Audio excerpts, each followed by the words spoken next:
All right, let's get right into it. Have you ever been typing on your phone and it just knows what you're going to say next? Or how some AI can actually hold a real conversation? Well, it all boils down to one thing: memory. Today, we're going to unpack the amazing story of how AI learned to think in sequence, just like us, to really get what we're talking about. I mean, really think about that for a second. When an AI finishes your sentence, it's not just guessing the most popular word. No way. It's using the unique context that you just gave it to make a super smart prediction. So how in the world does it actually do that? That's the big question we're tackling. Let's use a classic example, right? If an AI sees the words, "I am Bond," what's supposed to come next? I mean, it could be anything. Tired? Confused? Without context, the sky's the limit. But we all know the answer, don't we?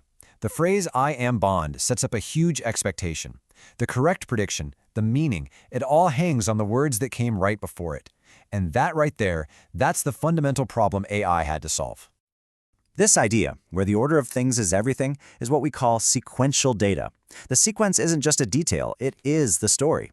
Think about language, music, even the stock market over time. It's all about what comes next. And for the longest time, computers were just totally baffled by this, because they treated every piece of info like a separate, isolated event. So, to crack this puzzle, researchers had to invent a totally new kind of neural network, one that was specifically built with a memory to finally understand these sequences. In this slide, this shows the massive leap forward. On the left, you've got your standard network. Info goes in, and answer comes out. Done.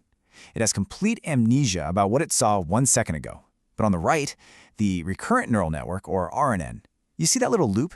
That's the game changer. That's the memory. That loop is the secret sauce. Just imagine, after processing one word, the network doesn't just forget about it. Instead, it takes a little summary of what it just learned and feeds it right back into itself. Why? To help it process the next word. It's a beautifully simple idea that was just absolutely revolutionary. Now that little summary has a fancy name, the hidden state.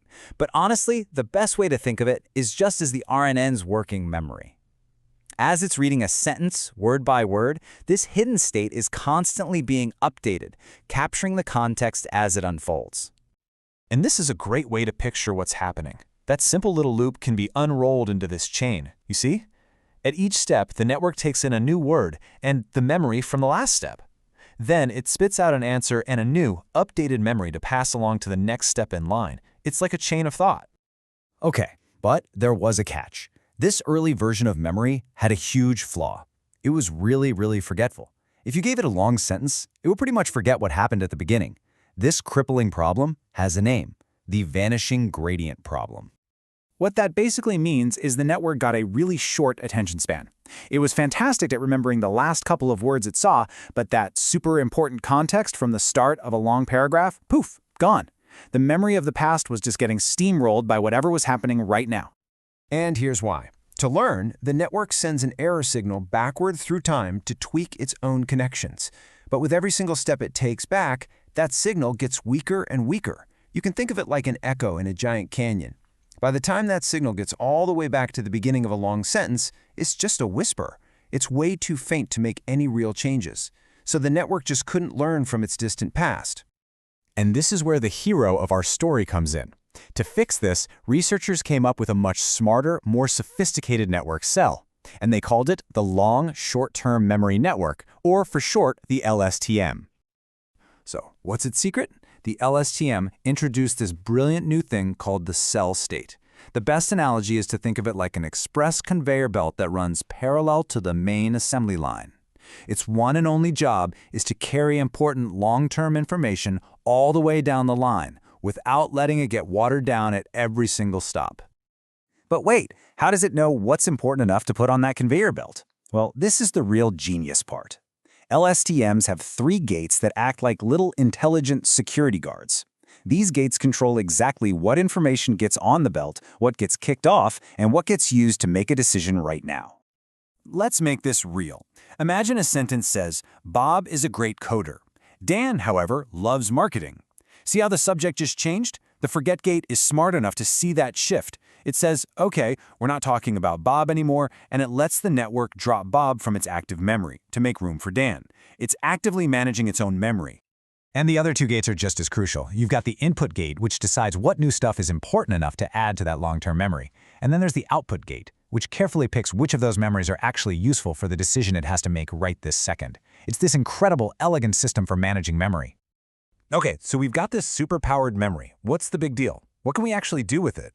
Well, let's connect all this tech stuff to the AI we all see every single day. A perfect example is something called sentiment analysis. Think about it. To figure out if a movie review is good or bad, an AI can't just look for words like great or terrible. It has to understand the context of the entire review, from the first word to the last. Just look at these. The first one's easy. It starts positive, it stays positive. But look at that second one. It starts off with all these glowing words, amazing, fresh, innovative. But what if the sentence ends with, is what I wish I could say about this train wreck? The whole meaning flips on its head. To get that right, the AI absolutely has to remember the beginning when it gets to the end. That's a perfect job for an LSTM. So here's a quick peek at how it all works. First, the review gets chopped up into individual words, or tokens. Then, something really cool happens, word embedding. Each word gets turned into a set of numbers, kind of like giving it a coordinate on a giant map of meaning. This whole sequence of number words is then fed into the LSTM. It reads the whole thing, using its fancy memory to track the context. And at the very end, it gives a final score, thumbs up or thumbs down. And that brings us to the biggest takeaway of all. This entire journey, from that simple little loop in an RNN to the super smart gates in an LSTM, it was all to solve one problem, giving AI a real long-term memory. And that ability, the power to remember context over long stretches, that became the foundational concept, the granddaddy of the powerful large language models we're all using today. So, as we wrap this up, it kind of leaves us with a pretty wild thought. We've built machines that can remember, and their memory is just getting better, more detailed, more human-like. So the big question isn't, can they remember anymore? It's, what should we be teaching them to hold on to?